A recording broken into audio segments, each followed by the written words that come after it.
Hey there, deep divers. It's Julie B, and today I'm bringing you part one of a deep dive into season 2, episode 2 of Severance, Goodbye, Mrs. Selvig, with a special focus on my overall theory about what happened to Gemma / Miss Casey and how it connects to what I think the MDR people are actually doing down there with the numbers.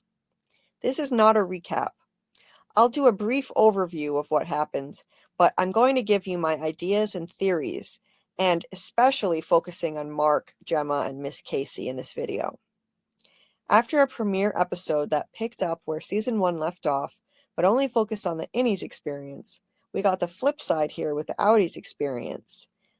And it starts with Milchick tackling Dylan, Irving banging on Bert's door, Helly exposing Lumon at the gala, and Mark screaming, "She's alive." We pick up right off the bat with Outie Mark, who's dazed and confused as his sister asks him her name.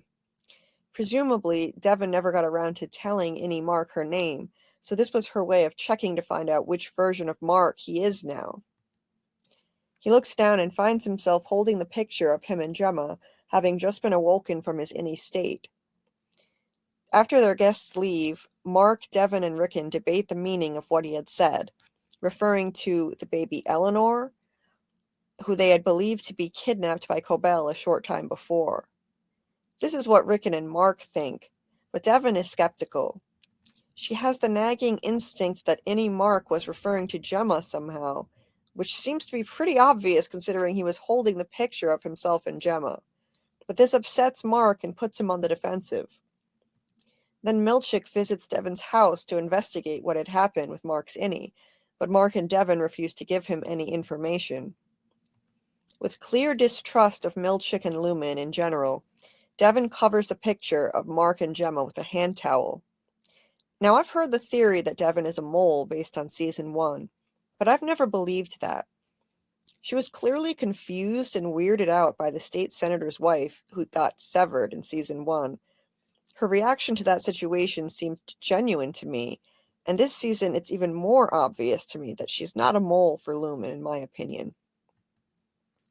In episodes 2 and 3, Devon pushes Mark to investigate the Gemma / Miss Casey situation, so I think we can definitely lay that mole theory aside now.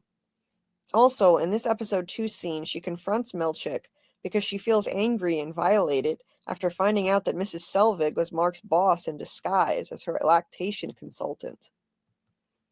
So, yeah, is it weird that she's married to a strange guy like Rickon when she clearly thinks he's as ridiculous as we do and as Mark does? Sure, but all the signs point to her being anti-Lumon, so not a mole. Anyway, far from the sinister and intimidating Milchick from the severed floor, he turns on the charm to feign concern for Mark.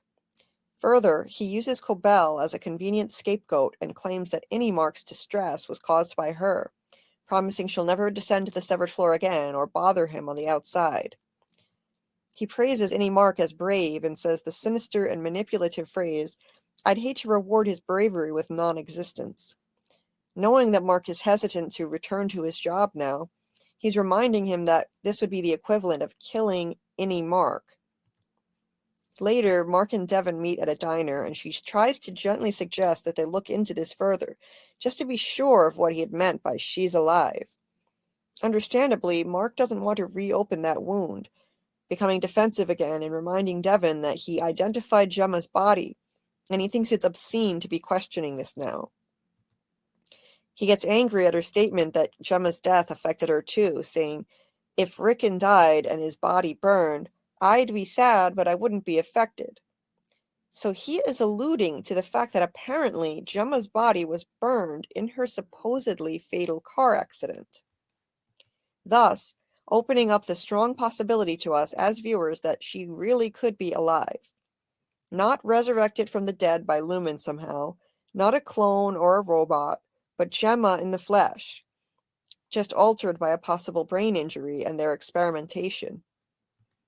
Indeed, in episode 3, Bragabi tells Mark that Gemma was alive when she last saw her, so that's all the confirmation we need, I think.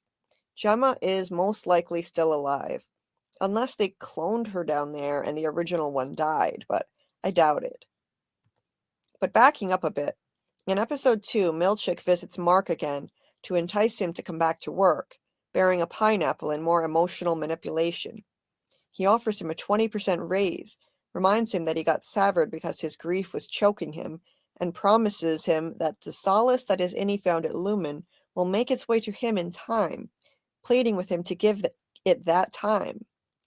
But more on this later.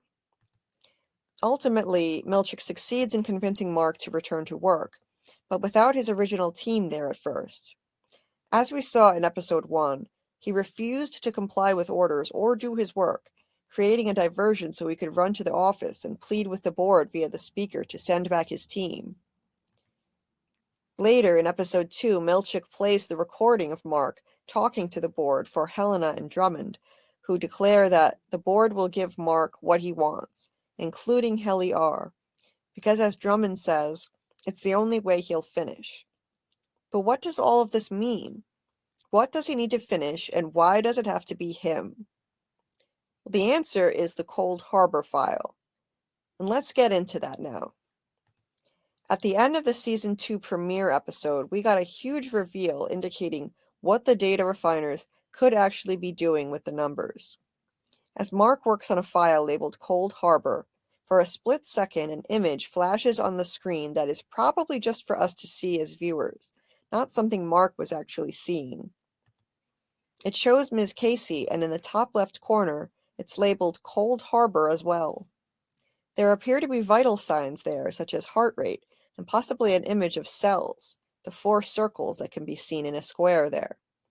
At the bottom of the screen, there are 5 numbered sections, just like the 5 bins on the bottom of the MDR computer screens. In this case, though, underneath each bin, you can see abbreviations indicating Kier's 4 tempers: malice, woe, dread, and frolic. There are numbers assigned to each temper. Each of the bins has a percentage on it, indicating that they're incomplete. So it's glaringly obvious what this means.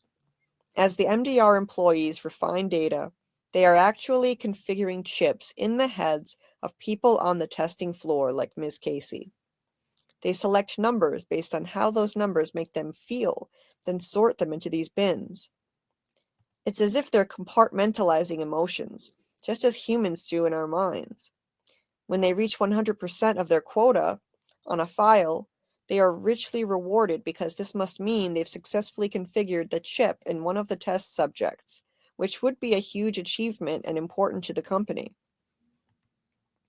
In the Lexington Letter short story that was penned by Ben Stiller, it was implied that refining the numbers actually meant remotely triggering things like an explosion at a rival company. But as I said in my live stream discussing this topic before Season 2 began, I believe this was a red herring. The show wouldn't drop such a huge reveal in a short story rather than on the show itself. It's ironic and twisted that the company has Mark apparently working on the chip in the head of his own wife, unbeknownst to him, since his screen says Cold Harbor, and so does the screen with Ms. Casey on it. Incidentally, Cold Harbor was the name of a Civil War battle won by the Confederacy, which was seeking to sever itself from the North, so it's kind of fitting, on theme. And Lumon was founded in 1865, the year after the Civil War, so there are interesting connections to be made here. At any rate, I believe that Lumon likely caused Ms. Casey/Gemma's car accident. She suffered brain damage, and they faked her death so that they could use her as a test subject. As I said earlier, in episode 2, Mark let it slip that her body was burned in the car wreck.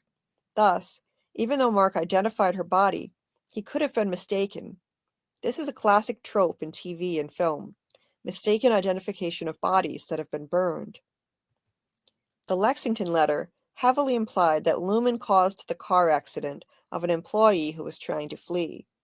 So I wouldn't be surprised if they caused Gemma's car accident. Except in this case, she didn't work there yet, but perhaps they wanted to exploit their status as a couple, target a couple for their own purposes. So they may have wanted to cause the car accident, fake Gemma's death, then approach Mark with a job offer, using his grief to entice him into getting severed as an escape from that. Or they may have just taken advantage of the car accident as an opportunity to abduct Gemma, then use her as a test subject and recruit Mark. Either way, I think they approached Mark to exploit his grief and convince him to take a severed job. In episode 2, as I touched upon earlier, as he tries to manipulate Mark into returning to work, Milchick tells him, "The Mark I've come to know at Lumon is happy. He cares for people, and he's funny. He knows nothing of the pain I see in you right now. He's found love. The solace you've given him down there will make its way to you. It just takes time. I hope you'll give us this time." So it sounds like they may be marketing Severance to some people as a therapeutic tool for people who are suffering from grief, trauma, or other struggles, with the false promise that the solace they will gain as an innie will eventually bleed through into their outie consciousness, kind of a radical form of therapy. I'm guessing they approached Mark with this type of promise when they first hired him. In the Lexington letter, we learned that Lumon is aggressive in pursuing people it wants to hire. A school bus driver named Peg gets into an accident and says she hates her job, and the next thing she knows, she's approached by a Lumon recruiter who offers her a much larger salary than her current one, and the freedom from having to experience working at a job at all. It would be as if she just went to sleep for that amount of time. She already hated her job, but that accident was the straw that broke the camel's back. Then, as if by magic, this conveniently timed job offer materialized. I wouldn't be surprised if Lumon actually caused that school bus accident. And again, at the end of the story, Peg tries to flee at the behest of her innie, who manages to get a note out to her to warn her that the company is coming for her. Then Peg supposedly dies in a car accident. Isn't that convenient? So it's entirely possible that Lumon orchestrates events like this, and somehow caused Gemma's car accident. It's possible that the intent of all of this was to recruit Mark for some reason, and that's why Gemma was targeted. But whoever was the main original target, or even if Lumon had nothing to do with causing the accident, Lumon wins. They get Gemma as a test subject for their temper-taming chip implant, as I call it, and they get a new employee in Mark. And not just any employee. From what we learned in episode 2, given their willingness to comply with his demands to get him to complete this specific file, I would theorize that even though he doesn't consciously remember Gemma as an innie, his emotional connection to her makes him uniquely suited and essential to the task of refining the data on her chip. Also, by targeting a couple in this way, Lumon would also have a means to test the efficacy of Severance, because they could see if Mark seemed to remember her at all. Targeting a couple would be a perfect test, because if anything could transcend Severance, it would be love. In Season 1, Harmony Cobel seemed to be going rogue in some of her attempts to test Mark's ability to remember Gemma, though. For instance, she stole Gemma's candle from Mark's house and sent him for a wellness session with Ms. Casey and that candle, watching closely all the time to see if he had a reaction to it. Cobel seems to have a personal stake in finding out if anything can transcend Severance, like love, but her motivation has not yet been revealed to us. In Season 2, Episode 3, she mentions to Helena the importance of Mark finishing the Cold Harbor file, and that she needs to finish what she started. So maybe the company is aware that she was testing Mark and Ms. Casey in some way, but she went too far by pushing her way into his sister's life as well, and the company didn't like that.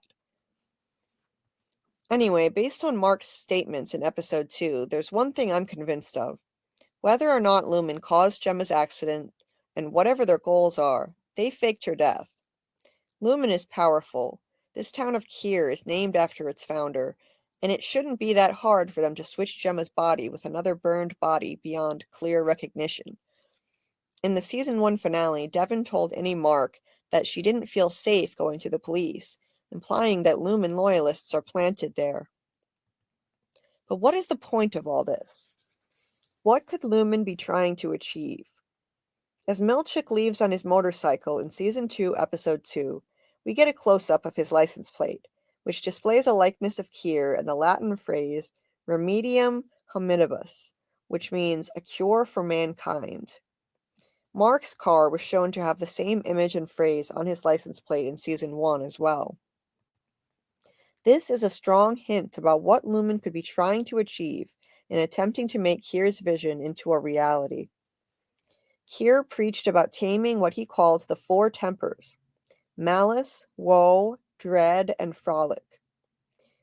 As you can see in this painting, these four figures represent each of those tempers, as Kier stands above them, about to tame them. Presumably, Kier believed that keeping human emotions balanced would make them calmer and more productive. So, as Lumon develops these chips, I think their endgame is not just to create severed minds for a better work-life balance and the ability to keep their work top secret. There is a lot more that they could potentially do with these chips in terms of keeping people's emotions on an even keel. Essentially, mind control, reprogramming the human brain. In the Season 1 finale, James Egan told Helena that his goal is to put chips in the heads of everyone on Earth. This is much bigger than just a company. They're looking for world domination through mind control, in my opinion, and I doubt it's purely for some altruistic goal of helping people balance their emotions for their own good.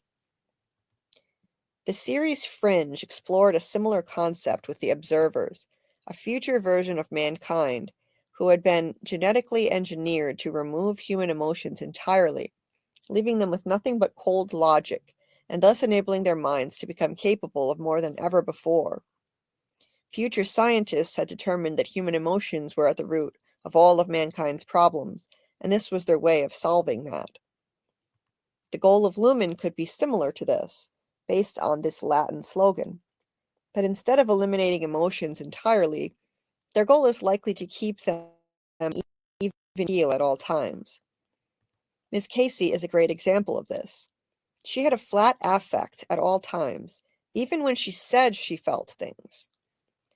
Like when she told Mark and Helly that she had been afraid for their safety when they went missing for a little while in Season 1. She said she felt fear, but she still expressed herself with the same robotically calm tone and flat affect, no fearful facial expression. Even when she was fired and sent back to the testing floor, she still appeared calm and collected as a tear ran down her cheek and she felt sadness. It wasn't that she was incapable of emotion. It seems that the chip in her brain just kept those emotions mostly under control at all times. So I think this is part of the ultimate goal of Lumon, not just to sever people's minds, but to manipulate and inhibit their mind's capacity for strong emotions. Again, as the MDR team refines the numbers based on how the numbers make them feel, they sort them into boxes, symbolic of compartmentalizing emotions. And on this screen showing Ms. Casey's file, revealed in Season 2, Episode 2, we can see that in each box there are abbreviations representing the four tempers, along with different numbers assigned to each, and this signifies that the tempers are not balanced at this time on her chip. There is a percentage at the top indicating that her file is only 68% done, and once it's completed, I would surmise that her tempers would be completely balanced, or that's the goal. Ms. Casey was only a part-time employee who worked limited hours, and now that we know she's really Mark's supposedly deceased wife, Gemma, we can safely assume that she's one of the people who live there and are never permitted to leave, as Petey theorized and indicated on his map of the building in Season 1 here. That little circle that says, some people might live here. I'm sure that was her when she was working there part-time. They let her out of the testing floor only to conduct the wellness sessions, always watching via surveillance video. In Season 1, she was fired and sent back to the testing floor. Either Lumon knew her chip wasn't fully refined and they let her out on a part-time basis to put her to the test, or her chip was supposed to be 100% done at the time, but they realized it was defective, so they sent her back and started from scratch. It's already at 68%, though, as of Season 2, Episode 1, so I would venture to say they didn't start over, just sent her back until her chip is fully refined, or at least more refined than it was at this time. There were aspects of Ms. Casey's persona that indicated her chip was not refined enough, and thus, she was not sufficiently brainwashed or configured to be let out of the testing floor any longer. She didn't follow protocol strictly enough. First of all, she wasn't supposed to let Helly out of her sight after Helly attempted to unalive herself, but she left her alone when Mark tricked her into going to get supplies so he could take off with Helly. Then, after Irving helped her by telling her where Mark and Helly went, she did Irving a favor in return and told him that Bert was in the conference room. She must have noticed that they had taken a liking to each other and wanted to help. Fraternization among employees and between departments was not allowed at the time there, so she was breaking protocol and telling Irving where to find Bert. Also, during her final wellness session with Mark, she broke protocol and went off script with him. She told him that she had been alive for a little over 100 hours only, and her favorite memory was the day that she spent with the MDR team. She called it her good old days. As a part-time employee, she had hardly any time at all that she had even been alive as an innie. Now, Lumon employees are strict about sticking to scripts, and she was supposed to simply recite a list of traits about Mark's outie in that session. Just like Mark, back in the season premiere of Season 1, he was supposed to stick to the script when he was conducting Helly's intake orientation, and Cobel was furious at him from deviating from it and just speaking genuinely to try to calm her down. So it would seem to me that Miss Casey was sent back to the testing floor because her chip needed to be refined more before she could be trusted again. The people in charge may have just wanted to see how their adjustments to her chip were going when they let her out on a part-time basis, but she became too much of a problem, so they sent her back. And if she was already this robotic, with her chip only 68% refined, I can only imagine the state she might be in once it's completed and she's released again. Incidentally, some of Mark's feelings for Gemma seemed to bleed through a little bit, because even though he didn't remember Miss Casey as Gemma consciously, he was really affected by the fact that she was fired. She even asked him why he cares what happens to her, and he didn't even seem to know. He seemed confused. He also felt terrible when she got sent back to the break room because he and Helly wandered off on his watch. As they passed each other in the break room hallway here, he said, "I'm sorry." Now, for some reason, the board is insistent that her file that Mark's working on, Cold Harbor, must be completed, whatever it takes. When he was brought back to work with the new MDR team, he refused to comply with orders, pretended to frame Mark W. by planting a scathing note in his pocket, and raced to Milchick's office to try to speak to the board on his speaker. It seemed that he was getting fired as a result, but then he was brought back along with his entire original MDR team. The upper management didn't offer a reason for the decision to bring him back, just told him they're instituting severance reforms, including a new break room that's no longer a means of punitive psychological torture. In episode 2, as I stated earlier, we learned the motivation for bringing back Mark's MDR team. Milchick went to Helena and Drummond and played a recording of Mark trying to speak to the board. Drummond said that the board is going to give Mark what he wants, including Helly R, because, quote, he won't finish without them, unquote. In other words, he won't finish the Cold Harbor file without his team. This is how important it is to them that Miss Casey's file be completed. They were willing to overlook Mark's gross insubordination and actually reward it by giving him what he wanted, his team. Thus, since the board is so desperate to get the file completed that it complied with Mark's demands, it would seem that, number one, this project is of particular importance to them for reasons yet unclear, and number two, Mark needs to be the one to complete this particular file. No one but Mark, and the file happens to belong to his wife. This can't be a coincidence. There must be a correlation here. There must be some reason why Mark must be the one to do it. Remember that emotions apparently matter in the process of data refining. The refiner sorts the numbers based on how they make them feel. Even though any Mark doesn't remember that Ms. Casey is his wife, It doesn't know he's refining the data on her chip. On some unconscious level, perhaps, his emotions are guiding him towards successfully completing that task. If someone else were to do it, then it wouldn't yield the correct result. This is the only way I can make sense of the fact that the board yielded to Mark's demands because he won't finish otherwise. Another interesting line from episode 2 came when Milchick says he had only 48 hours to find replacements to be on Mark's new MDR team, and he said, "Hopefully there will be some chemistry." They seemed to fill similar roles to his previous team. Mark W. was an older, straight-laced gentleman like Irving. Dario was a younger man who seemed to love perks like Dylan, and the other team member was a female, but without much similarity to Helly. Still, at least they had a female to round out the team, though. It would seem that, much like their connecting cubicles, the MDR team is a unit that needs to have the right chemistry to achieve the desired result in refining data. It's possible that Mark is the only one who is actually even refining data on a real chip in someone's head on the testing floor, that someone being Miss Casey, and the others may just be there to keep him pacified and productive. Or perhaps the others are also working on chips that correspond to people to whom they have an emotional connection.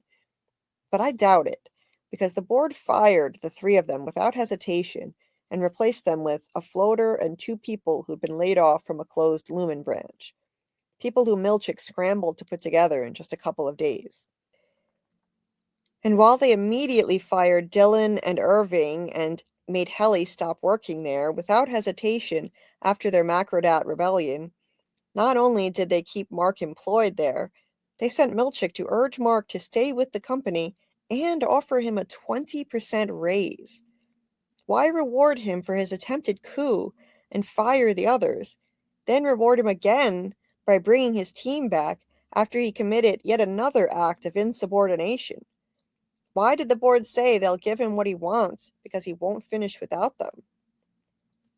Because the work that he's doing in MDR right now is the only work that actually matters among the 4 of them, in my opinion. And he is the only one who can effectively complete the refinement of Ms. Casey's chip, the Cold Harbor file. There's no other justification for letting Mark get away with so much and giving in to his demand for his original team. All of this tells me that Mark's work with Ms. Casey's file is of vital importance to Lumon and that no one can do it but him. And the actions of the Lumon executives also indicate this about Mark's team. Their roles in MDR are so unimportant that they could be suddenly fired, hastily replaced by a floater and 2 people who'd been laid off, then hastily brought back at Mark's demand. So let's review.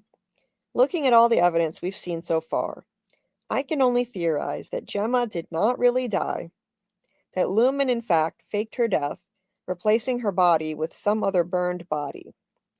This is ghoulish on multiple levels, the most obvious being that they literally abducted this woman and must have paid off some coroner and police to lie to Mark that his wife was deceased. Then they held her captive and ran experiments on her, most definitely implanting one of their chips in her brain, which wiped her memory and turned her into a robotic shell of a person. Meanwhile, Mark suffered such extreme grief and depression that it derailed his career as a college professor. And Lumon exploited his grief to recruit him to get severed in order to escape from his pain, handing over his memories and his bodily autonomy to this company for 40 hours a week.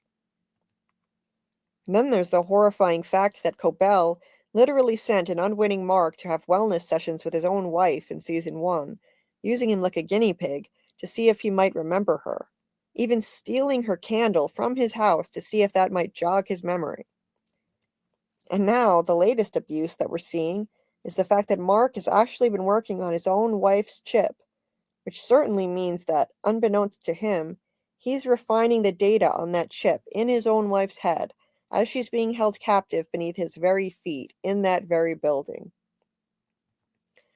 In Season 1, we already saw that whatever they've done to her brain had already turned her into a bizarre robotic creature who is seemingly incapable of feeling any strong emotions, as Lumon seems to be trying to use these chips to tame the tempers, or keep human emotions at a flat level.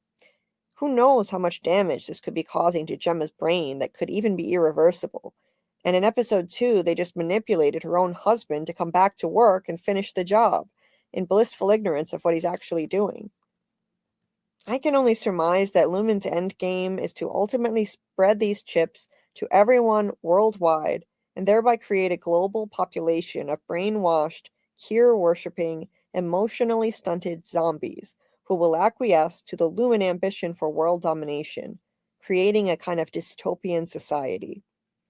Sure, they already have a cult of Kier that seems to have been brainwashing people for many years in the traditional way, recruiting people young like Cobel as a child at the Egan School for Girls, as we saw in a picture on this shrine that she had in her house.